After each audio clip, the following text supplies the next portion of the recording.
Lucas, capítulo de número 18, a partir do versículo 35. Depois nós vamos voltar para Crônicas. O título é A Cura do Cego de Jericó. É uma história conhecida. Aconteceu que, ao aproximar-se ele, Jesus, de Jericó, estava um cego assentado à beira do caminho, pedindo esmolas. E ouvindo o alvoroço da multidão que passava, perguntou o que era aquilo. Anunciaram-lhe que passava Jesus, o Nazareno. Então ele clamou: Jesus, filho de Davi, tem compaixão de mim. E os que iam na frente o repreendiam para que se calasse. Ele, porém, cada vez gritava mais: Filho de Davi, tem misericórdia de mim. Então Jesus parou e mandou que lhe trouxessem. E tendo ele chegado, perguntou-lhe: que queres que eu te faça? E ele respondeu: Senhor, que eu torne a ver. Então Jesus lhe disse: recupera a tua vista, a tua fé te salvou. E imediatamente tornou a ver e seguia-o, glorificando a Deus. Também todo o povo, vendo isto, dava louvores a Deus. Amém, querido? Você pode aplaudir ao Senhor por essa palavra poderosa?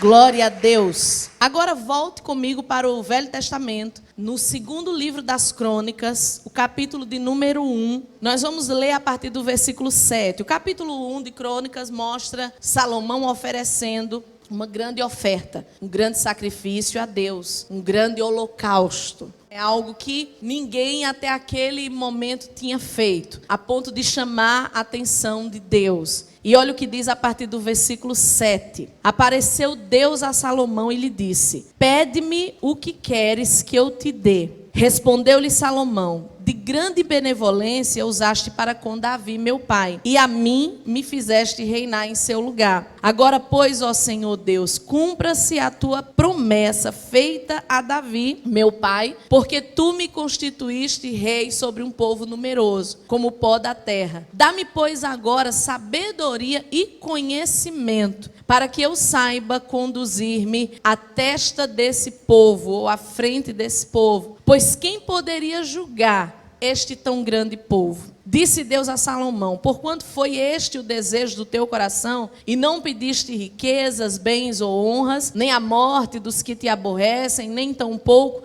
pediste longevidade, mas a sabedoria e conhecimento, para poderes julgar a meu povo, sobre o qual eu te constituí rei. Sabedoria e conhecimento são dadas a ti, e te darei riquezas, bens e honras, quais não teve nenhum rei antes de ti, e depois de ti não haverá outro igual. O que esses dois textos têm em comum? No primeiro texto que nós lemos, nós temos aqui um homem que tinha um problema físico, que tinha uma enfermidade. Nessa minha tradução, Jesus diz que você recupere a sua vista. Talvez na sua Bíblia diga que você torne então a ver, porque ele pede, né, que eu torne. Então, provavelmente, esse homem havia perdido a sua vista em algum momento. Ele não era um cego de nascença. Existem outros cegos de nascença que foram curados por Jesus. Mas nesse caso, como usa esse verbo, né, de tornar, né, de voltar a ver, seja qual for a tradução, sempre vai ter esse mesmo sentido, esse mesmo significado. Então, provavelmente, esse homem, em algum momento, talvez por enfermidade ou algum acidente, alguma coisa aconteceu e ele perdeu a sua vista. Mas eu fiz questão de ler esses dois textos, porque hoje à tarde, meditando, pensando na palavra, esses dois textos, separados por milhares de anos, eles têm uma lição única para nos ensinar hoje, nos nossos dias. Esse homem aqui, quando ele se depara com a grande oportunidade, que é encontrar Jesus, ele recebe uma pergunta e ele já tinha a resposta na ponta da língua. Assim como Salomão, que Deus veio até ele, o texto não diz se foi uma visão, se foi um sonho. O fato é que aconteceu tudo aquilo que o texto mostra. Depois dessa aparição de Deus a Salomão, você vai ver que tudo que é relatado nesta visão ou nesse sonho aconteceu. Ele foi o rei mais sábio, mais rico, mais justo, e outro não se levantou mesmo depois de tantos e tantos anos da morte de Salomão. Então tudo aquilo foi cumprido. Fato é, Deus falou com Salomão, assim como Jesus falou com esse cego de Jericó. Agora, se Deus Se Jesus chegasse para você e dissesse: o que é que você quer que eu te faça? O que você quer, o que você precisa? Será que você teria na ponta da língua, como Salomão e como esse cego tinham, a resposta pronta? Uma coisa que Deus ministrou ao meu coração nessa tarde é que muitas vezes nós não recebemos porque nós não sabemos de fato o que nós queremos. É como diz a própria palavra de Deus: pedis e não recebeis, porque pedis mal. Não é pedir o que é errado, mas é pedir do jeito errado.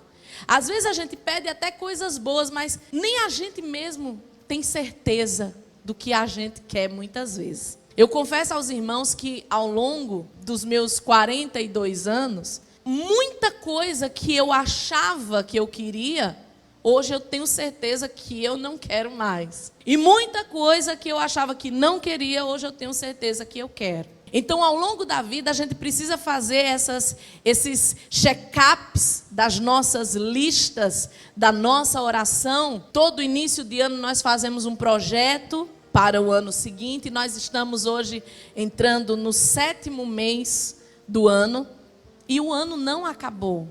Ainda dá tempo você rever muitas coisas.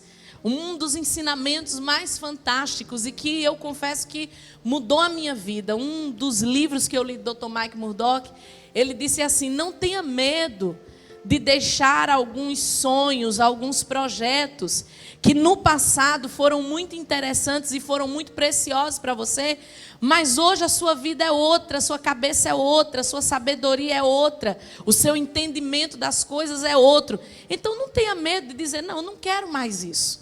Eu queria isso quando eu tinha 20 anos, quando eu tinha 30, ou quando eu tinha 15, ou quando eu tinha 18. Coisas que eu queria aos 20 anos, aos 30 eu não quis mais. Coisas dos 30, hoje eu não quero mais. E eu sei que isso vai continuar mudando, porque nós estamos sempre crescendo, sempre aprendendo. O Senhor está fazendo o que em nós, todos os dias? Nos moldando, trabalhando em nós, nos aperfeiçoando. Então não tenha medo de repente, deixar algumas coisas que no passado foram até interessantes para você, você queria.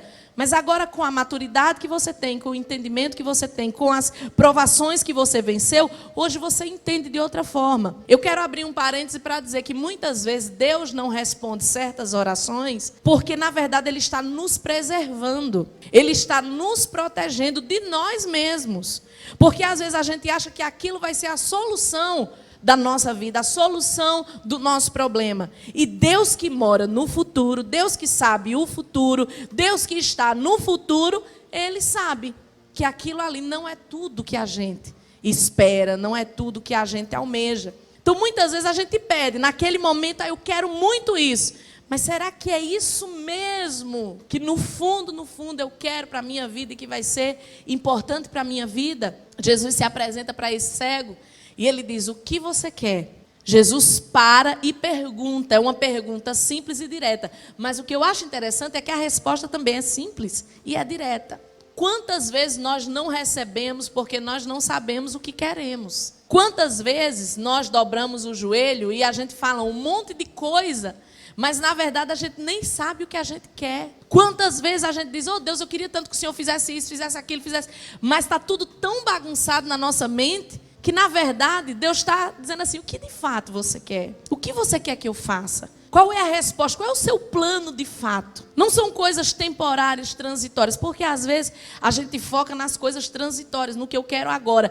Mas isso que eu quero agora vai valer a pena a longo prazo? Essa decisão agora vai valer a longo prazo? A gente vê aqui 2 homens de 2 épocas completamente diferentes, mas eles tinham uma certeza: eles sabiam exatamente o que eles queriam. E por causa disso, eles receberam. Se você souber o que você quer, se você tiver certeza daquilo que você busca, daquilo que você quer que Deus faça na sua vida, se isso estiver alinhado com a vontade de Deus, você vai receber. Não tem outro caminho a não ser receber.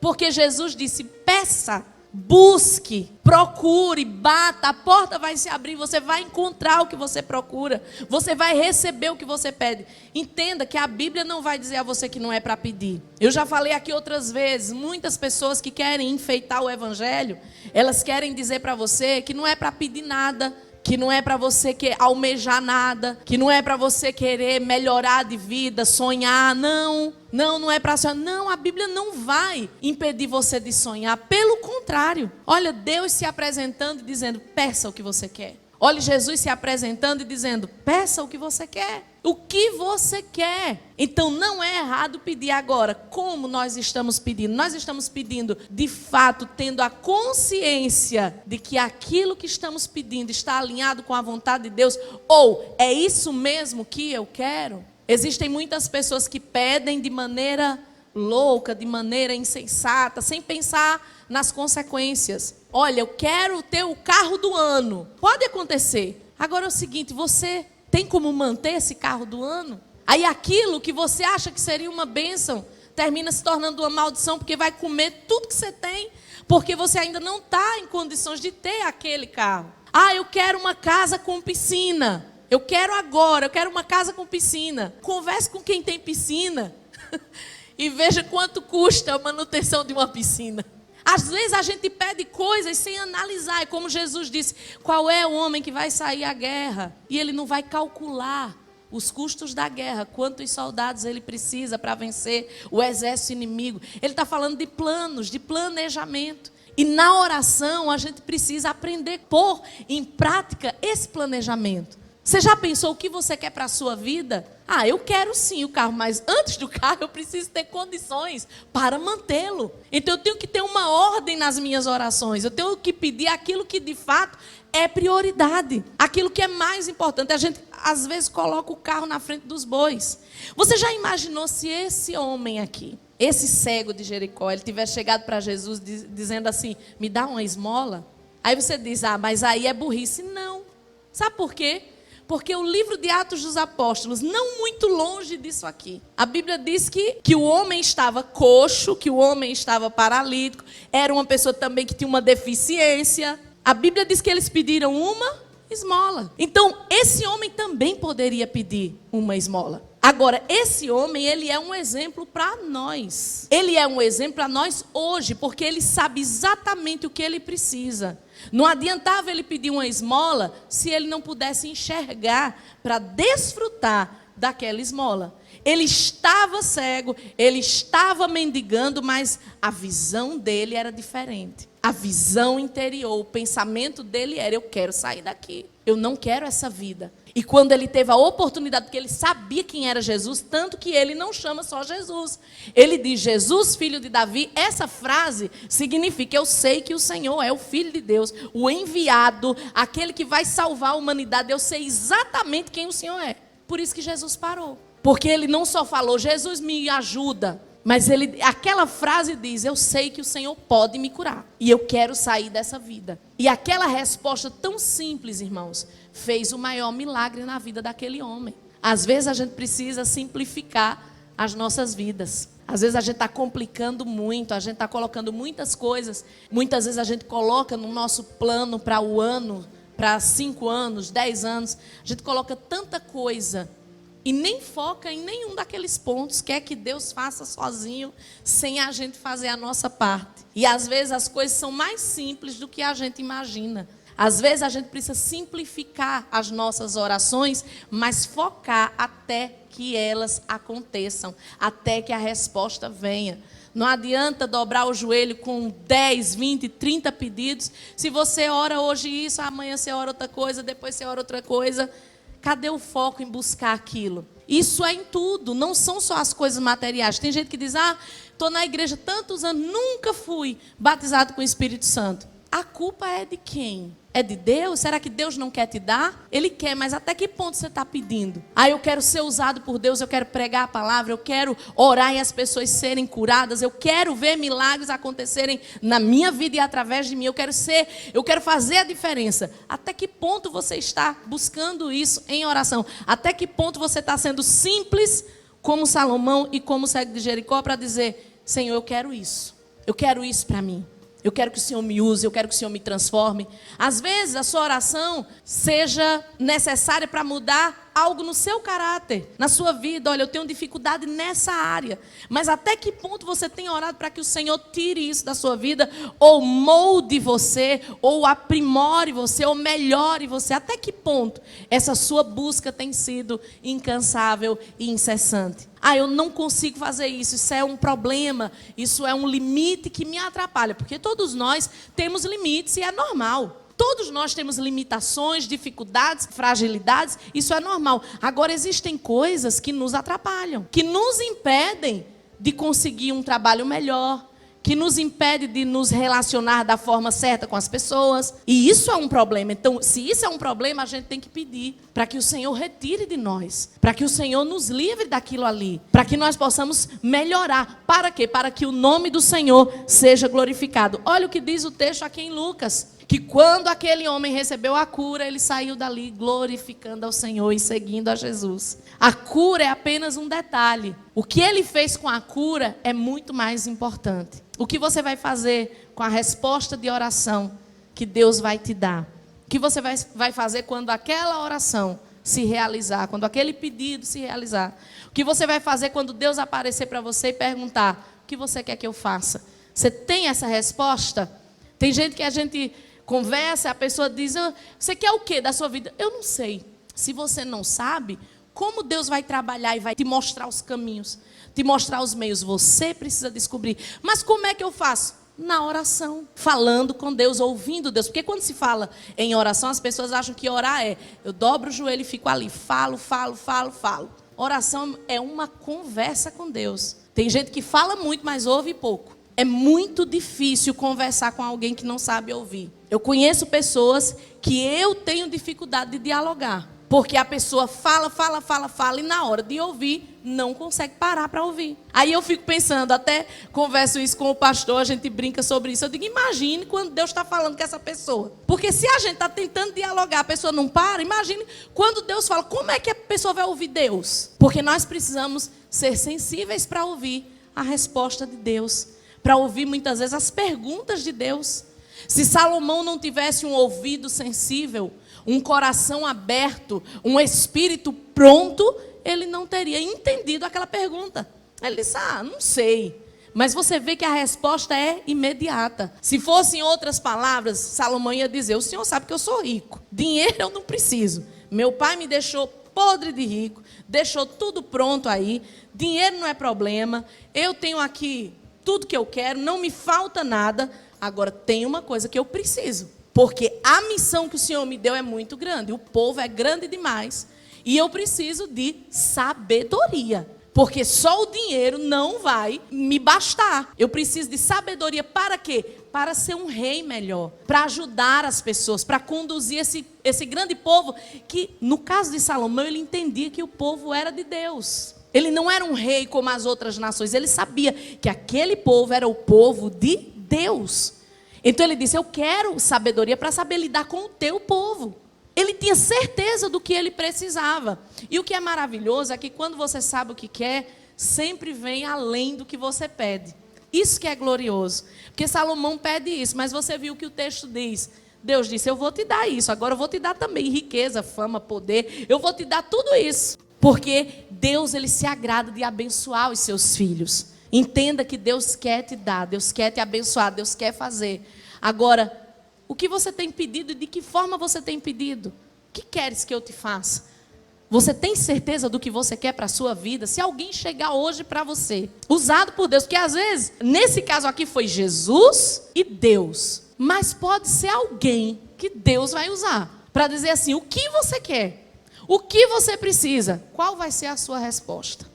Muitas vezes nós não recebemos, não é por culpa de Deus, mas é porque nós mesmos não sabemos o que nós queremos. Então, nessa noite, a palavra de Deus para nós é para que nós possamos fazer essa análise, que ela tem que ser feita constantemente, não é hoje não. De tempos em tempos a gente precisa parar e dizer: o que é que eu quero da minha vida? O que é que eu quero para o futuro? O que eu quero que Deus faça na minha vida? Para que na hora que a gente dobrar o joelho, a gente saiba ter uma conversa com Deus da maneira agradável, porque Jesus se agradou do pedido do cego e Deus se agradou do pedido de Salomão. Foi agradável aquela conversa. Houve uma pergunta e houve uma resposta. Deus, Ele quer que você peça aquilo que você precisa. Agora, com a mesma convicção desses homens, porque Ele quer te dar. Bota na sua cabeça, Deus quer te dar. Quem quer tirar de você é o diabo. O diabo não quer que você tenha nada, alegria, felicidade, sonhos realizados. O diabo não quer. Deus, Ele quer. Deus, Ele quer te dar. Deus, Ele quer te dar saúde. Eu acho interessante que um dos leprosos que chega para Jesus e diz, Senhor, que também recebe essa mesma pergunta, o que é que você quer? Aí ele diz assim, ó, se o Senhor quiser, o Senhor pode me limpar. Aí Jesus diz o quê? Eu quero, seja limpo. Jesus, Ele quer te dar. Ele quer te curar, Ele quer te abençoar. Agora, muitas vezes é você que não sabe. As coisas estão meio bagunçadas na sua mente e no seu coração. Que tal você simplificar a sua vida? Que tal você analisar? Que tal você parar na sua oração, seja hoje, à noite, seja amanhã, no seu devocional? Que tal você parar e você dizer, Deus, olha, está aqui o meu projeto, está aqui a minha vida, está aqui... A minha mente está confundida, a minha mente está bagunçada, mas eu quero a partir de hoje colocar as coisas no lugar, porque eu quero receber tudo que o Senhor tem para mim. Irmãos, o que Deus tem para você é grande, é muito, é abundante, não é pouco. Agora tem que pedir para receber, tem que saber o que quer. Deus, Ele está aí esperando que você bata na porta, que você procure, que você busque, para que você possa encontrar. Amém, queridos? Fique de pé no nome de Jesus e nós vamos orar para que o Senhor aplique a sua palavra em nossos corações, porque o que Ele tem para nós é extraordinário. Agora, muitas vezes não sabemos como agir diante dele. Feche seus olhos, vamos orar.